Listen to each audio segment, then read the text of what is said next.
Up next on Line TV, we have Aiden and David telling us about a popular band on this week's discography, and Brody Vickery wrapping up the Winter Olympics. And me, Maddie Anderson, to see if the temperatures are on the rise. All that and more. Line TV starts now.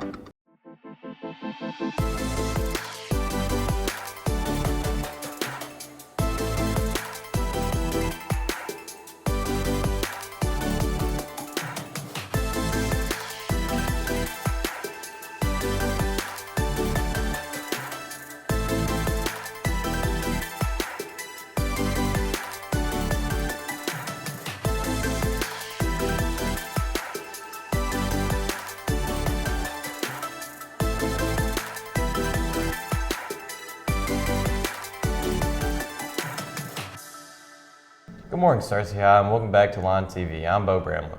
And I'm Jayla Chase. Let's get into our last announcements before spring break.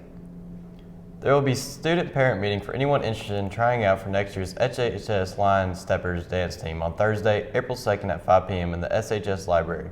For more information, please contact Ms. Hightower or Ms. Moat. Wilbur D. Mills Co-op in BB is offering an ACT prep boot camp on Wednesday, April 8th from 9 a.m. to 2:30 p.m.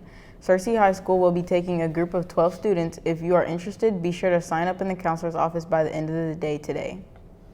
American Legion Auxiliary is doing a fundraiser for Girls State on April 4th at Valley Baptist Church at 6 p.m. The cost is $8 for a meal. This includes 3 tacos, enchiladas, or a combination of the two, a drink, and dessert. Children under the age of 6 cost $4 per meal. There will also be a silent auction set up. If you know of anyone interested in a meal ticket, please email jam72963 at icloud.com or call 501-593-8631.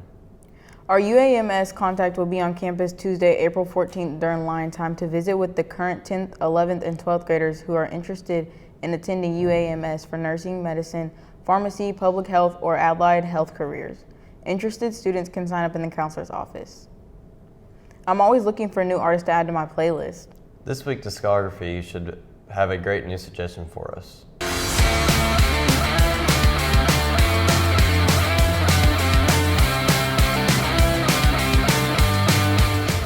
Good morning, Cersei High. Welcome back to another episode of Discography. Stone Temple Pilots are a 90s rock band that are still popular to this day.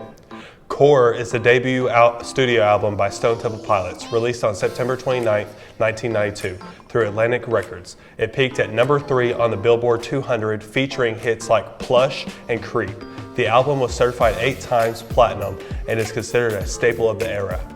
Interstate Love Song is widely considered Stone Temple Pilots' biggest hit, spending a record-breaking 15 weeks at number 1 on the Billboard Mainstream Rock Chart in 1994. This is the song a lot of people think about when you mention their name.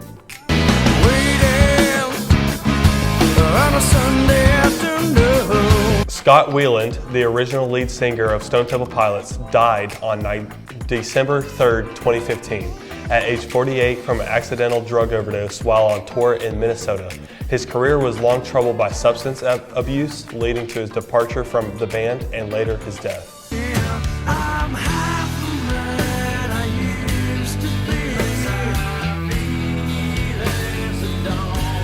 Despite the losses, the surviving original members, Dean DeLeo, Robert DeLeo, and Eric Kretz, have continued the band, releasing a self-titled album in 2018 with the new vocalist Jeff Gutt. I wonder who here at Cersei High listens to them. Let's go see. My favorite Stone Temple Pilots song is Plush. My favorite song is Interstate Love Song. It's one of those songs where you could literally be driving down the road, on the interstate, in fact, and like it just kind of makes you jam out a little bit, nod your head, you know, just want to put the car in cruise and just listen to I don't know, it's just, there's something about that music. Can't explain it. My favorite song by the Stone Temple Pilots is Creep. Those are some good song picks. I agree. Well, that's all the time we have for you today. Thanks for watching. Sending it back to the news desk. Thanks, guys. I'll be sure to give them a listen. After 20 years serving the community, the IHOP in Cersei will permanently close its doors on Sunday, March 22nd. A notice posted on the restaurant doors says the company is deeply saddened to announce the permanent closure of this location and thanked employees in the community for the support over the past 2 decades. Customers are encouraged to visit nearby locations, including IHOP in Cabot and IHOP in Conway. Many in the community are already sharing memories of breakfast, late-night meals, and family gatherings at the Cersei restaurant over the years. Republican and Democratic senators vented their frustrations Wednesday when the lack of progress in funding the Department of Homeland Security, which is resulting in more Americans enduring long lines at airports and around the country. It's a problem that is expected to intensify as the impasse enters its fourth week. Democrats stressed they were willing to fund some of DHS but not Immigration and Customs Enforcement, as well as Customs and Border Protection without changes in their operation. Republicans made clear that some of the Democratic demands were a non-starter. The result was that each party blocked the other's proposal for temporarily resolving the standoff during an hours-long debate on the Senate floor. The stark divide over a shutdown that began on February 14th was acknowledged by members on both sides of the political state. An Iran-aligned militant group fired drones and rockets at the U.S. Embassy in Baghdad on Tuesday, according to the U.S. officials. 6 of the 7 projectiles were intercepted and there were no injuries or serious damage. U.S. embassies in Kuwait and Saudi Arabia have also been targeted by retaliatory strikes, while an explosion at the U.S. Embassy in Norway is under investigation, with Norwegian police saying it may have been a deliberate attack linked to the current security situation. On the eve of the first U.S. strikes on Iran, the U.S. told embassy staffs members in Israel to leave quickly if they would like. Out of an abundance of caution, the war in Iran is raging into its 3rd week, with no clear end in sight. The Winter Olympics have come to a close. Did you watch any of it? No, but we have Brody Vickery to catch us up on the highlights. Every 4 years, there's a new Winter Olympics, where countries from the United States to China compete to win gold medals. We need to read to some teachers to see what they thought about it. All kinds of different sports are played in the Olympics, including but not limited to hockey, skiing, and curling. I like the national pride, how countries from around the world get to compete and get to have pride and unify around their country. I actually like curling. I like the strategy. The idea of sliding a giant boulder basically down the ice using brooms to control its trajectory is very interesting. I like that physics aspect of it. I grew up watching Cool Runnings, which was about the Jamaican bobsled team, the first time that they actually entered the Olympics as a bobsled team, getting people that weren't able to qualify for the Olympics, for the Summer Olympics as sprinters. They converted them into bobsled drivers. Each athlete is liked by different people, and whether you cheer for a specific athlete or not, you can still enjoy the Winter Olympics. I like the ice dancing because it's so pretty. I think the curling is interesting because it's so different, and hockey is also interesting too. You know, my parents took me to the Summer Olympics in 1996 when they were in Atlanta, Georgia. I just graduated from high school, and I had 2 aunts who lived in Atlanta, and it was really neat. I wasn't expecting like how much of a international celebration it was, how there were people from all over the world there, and that's one thing that I think is really cool about the Olympics, like the opening ceremony when they celebrate what is unique about that country and the culture. I just think it's a really cool way to bring humanity together and, you know, remind us of our similarities. Basically, every country in the world participates in the Olympics and Winter Olympics, no matter where they are. Wow, as you can see, these teachers are cheering for all kinds of different people from all over the world. Well, let's send it back to the news desk. Thank you, Brody. We'll see them again in the French Alps for the 2030 Winter Olympics. I hope the weather's nice over the break. I want to spend some time outside. Let's send it over to Maddie Anderson with our weather for the first part of spring break. And thanks, guys. Today we have a high of 86 with sunny skies, 8% chance of rain, a south-southwest 9 miles per hour for our winds, humidity of 56, and our sun rose at 7:16 a.m. On to tonight. Tonight we have a low of 57, clear skies, a rain chance of 7%, and our winds are at southwest 7 miles per hour with our humidity at 72, and our sunset will be at 7:18. On to the almanac. Our last 7-day average is a high of 76 and a low of 23, and our monthly average of precipitation is 5.07 inches. Our month to date is a 1.76 inches. On to the 5cast. Saturday we have a high of 89 with a low of 61 and an 8% chance of rain, 90 high Sunday with a low of 50 for 50 degrees and 6% chance of rain. Monday we have a 64 high and a 44 low with 1% chance of rain. And Tuesday we have a mostly hot, cloudy with 72 high and a 52 low with 7% chance of rain. And Wednesday with a high of 84 and a low of 61 with a 4% chance of rain. It looks like it's going to be a cloudy beginning of next week. Back to you guys at the news desk. It's our final lunch before the break. What's on the menu, Bo? Today for lunch we'll be having home-style meatloaf, classic pepperoni pizza, fajita marinated chicken, Tuscan chicken, sandwich, cheese fun lunch, and milk. That sounds delicious. Remember to thank the lunch workers for all they do here. Our esports club has a lot of interesting games.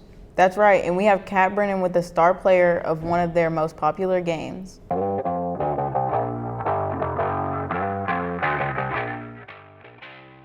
Welcome back to a new episode of Line of the Week, and today I have Devin Neal who will be telling us about the Smash Bros team. So Devin, tell us a little bit about yourself and your experience with Smash Bros. Well, I joined esports right at the start of my freshman year, and I also joined Smash Bros then. I was kind of in the middle of the road for most of my time with it, and it was really fun up until last year where it got a little worse. But it's still good for the most part. What was your first impressions of Smash Bros? I mean, I played the game a bunch before esports, and I was already kind of good at it. So it was honestly really easy for me to get better than most of the people that were there, especially after a couple of years there. But in my freshman year, I was kind of bad at it because everybody else had been there for 2, 3, 4 years. And are there any requirements to join, or can anybody join? Anybody can join. The only requirement is you have to get a signature from your parents. I don't think that there's any kind of dues or anything. It's honestly really easy. And finally, what do you think about your fellow teammates and coaches? Well, I mean, all of my teammates are pretty good at the game. Honestly, most of the time, I personally just play to have fun, not really to win. Most of the time, I'm on a team with Logan and you, but that's really only because, whenever we were doing the tournaments to decide the rankings, I ended up playing a character I wasn't good at. Not a good decision. So you mentioned Logan. How do you feel like you're closer with Logan? Because, I mean, I've been on the same team as him for a good 6 months or so, because everybody seems to be leaving. Oh, okay. Well, thank you, Dylan. Well, Cersei, that's all the time left in this week's Line of the Week. I'm Kat Bremen, sending back to the anchors of the news desk.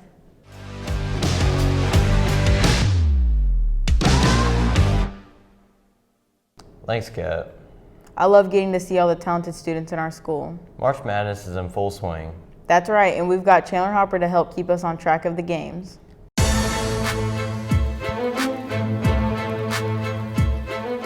Happy Friday, Cersei High. I'm Chandler Hopper, and let's dive right into some sports announcements for the week.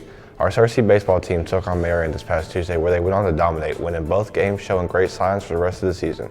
The Cersei softball team played against Marion this past Tuesday in a doubleheader, where they went on to beat Marion 12-2 in the first game, then beat them 17-7 in the second game, looking like a dangerous team to play against this season. The girls currently sit at 2-0 in conference and 5-1 overall. The Lady Lions basketball team just hired a new coach the other day. The new coach's name is Callie D. Los Santos. She is a former collegiate athlete. She played point guard at both the University of Missouri, Kansas City, and Arkansas Tech University. She was coaching as an assistant coach at Conway High School. Moving on to national sports, the Utah Jazz faced off against the Minnesota Timberwolves on March 18th in a game that showed strong effort on both sides. Minnesota came out with energy early, pushing the pace and creating scoring chances in transition. Their offense looked balanced, with multiple players contributing and keeping the defense guessing. Utah responded by slowing things down and focusing on execution, showing patience and discipline. As the game went on, the Timberwolves' defensive pressure made a difference, forcing turnovers and turning them into points. In the end, Minnesota's consistency and control helped them secure the win in a competitive matchup. Meanwhile, the Atlanta Hawks took on the Dallas Mavericks in another exciting game that same night. Dallas leaned on their offensive rhythm, moving the ball well and finding open looks throughout the game. Atlanta stayed aggressive, attacking the basket and trying to keep pace. The Hawks showed resilience, especially during key stretches where they closed scoring gaps and kept the game within reach. However, the Mavericks remained composed under pressure, making smart decisions late in the game and capitalizing on crucial possessions. However, it wouldn't be enough as the Hawks would capitalize on yet another high-scoring victory. Both matchups highlighted the intensity of the NBA season, with teams continuing to compete hard and as they push towards the postseason. Well, that's all the sports updates I have for you, Cersei. Now let's send it back to Bo and Jayla at the news desk. Thanks for the update, Chandler. Before we go, head over to CerseiLionPress.com and check out Nathan Adams' story on Black History Month, where he points out some interesting facts you may never have known about its origins. Well, that's all the time we have for you today, Cersei. Don't forget to subscribe to our YouTube channel at Cersei High Line TV. And to follow us on X at Line TV, Instagram at Cersei Line TV, and on Facebook at Cersei High Line TV. Signing off, I'm Bo Bramlett. And I'm Jayla Chase. Have a great spring break, Cersei.